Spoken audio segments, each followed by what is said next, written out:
There has been a lot of speculation about what heroes and villains we are going to see in the first Battlefront DLC. I've spent a long time thinking about it myself, let me tell you.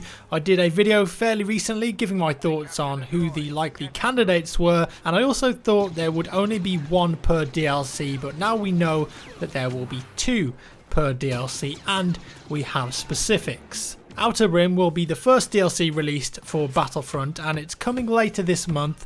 DICE released some key art for the DLC already, and with it pretty much confirmed to us who the new hero and villain would be. Quite a few people noticed it and now they've confirmed it as correct. The Outer Rim key art sees you fighting outside Jabba's palace, which, in a slight side note, I can't wait for.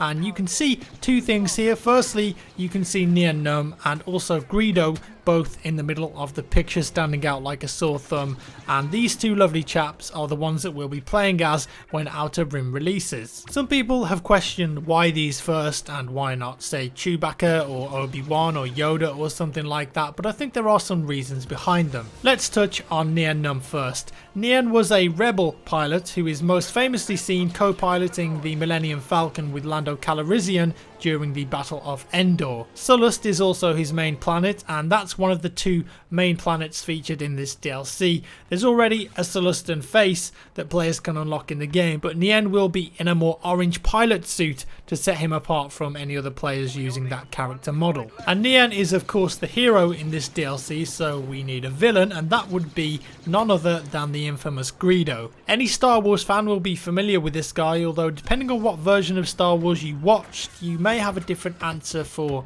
did Greedo shoot first. Greedo was a Rodian bounty hunter, but what's important here is that he actually grew up on Tatooine, another planet that's featured in this DLC that includes Jabba's palace. There's also a Rodian player model available in the game already, but it's just for the rebels. So we now know who the characters are going to be, but what about their weapons? I had a pretty good idea already what Greedo would be using because his pistol is reasonably iconic, and thanks to the new screenshots this has been confirmed.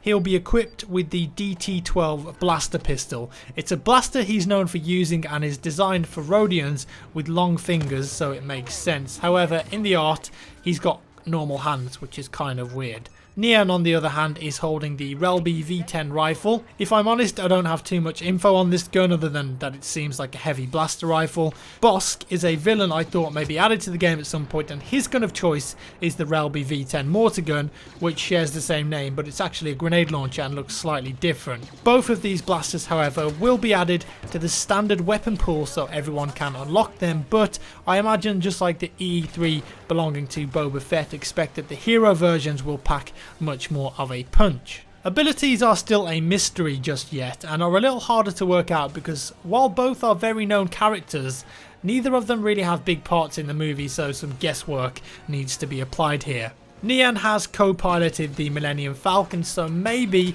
we're going to see him have the ability to call in a Millennium Falcon airstrike, but I would say if that's true, that's going to have to be on a reasonably high cooldown. I think a rocket launcher would be a good addition to him as well, maybe one that did a high amount of splash damage but could also lock onto air vehicles and fire pretty fast so it's harder to dodge. Also maybe add an ability to either highlight enemy air vehicles in the air for your team or highlight all the air vehicle pickups for your own team. He might not be in the air, but he is a crack pilot after all. It's going to be interesting, that one. Greedo, on the other hand, is a bounty hunter, a bad one I suppose, because spoiler alert, he died. Han Solo murders him, but a bounty hunter nonetheless. I think he would be cool if he could set some traps, maybe some laser trip mines or something similar. Now I know laser mines haven't featured in the films, but they have featured in some of the other Star Wars games, so it's not out of the realms of possibility. I thought maybe of a wildfire ability as well, where Greedo just fires in a wild manner at anything in front of him, just because,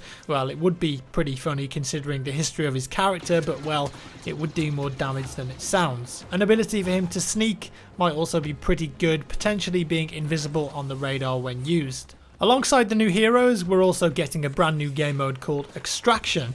Rebels are trying to extract a valuable shipment of resources and must transport it to their ship before the time runs out. The Empire is there to stop them. This sounds a lot like Payload from Team Fortress or similar modes from Overwatch and say Dirty Bomb. The attacking team must accompany some sort of vehicle or trailer on rails with the defending team trying to stop them. I like the sound of this and it could be a real change of pace, but my only worry is that they don't mention player numbers. If this was a full 40-player game mode, it feels like depending on how it's designed, it could end up being a nade or artillery spam type of mode. Hopefully that isn't the case. Also adding more context to the mode, NIEN NUNB used to be a smuggler, so I think this fits really well into the theme of the DLC and the game mode.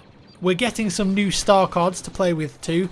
The Scattergun, the Dioxis Grenade and Adrenaline Stim are all new star cards that will be available to us. The Scattergun was more of an old style projection weapon, essentially a shotgun that fired a spray of solid pellets. Sounds pretty useful on those close quarter maps, Jabba's Palace perhaps. The Dioxis Grenade is a gas grenade. I imagine it's going to do damage over time in a small radius. Probably pretty good to clear out some areas you either want to attack or defend to delay people. Lastly, the Adrenaline Stim card is more than likely some sort of movement speed or a temporary gain of a little bit more health, something along those lines. So there we have it. We know the characters we're going to see, we've taken a bit of a guess with their abilities, and we've got a new game mode and some new star cards. Are you happy with the hero additions here, and what would you like their skills to be? I know a lot of people have been very vocal about these heroes and villains being added and kind of disappointed in a way that they're not more iconic characters, but I suppose they're going to save those till later. As always guys, thank you for watching. I'm pretty hyped to be heading to Jabba's Palace. It looks like a blast. Give me a thumbs up if you enjoyed the video, a thumbs down if you didn't, and I'll see you in the next one.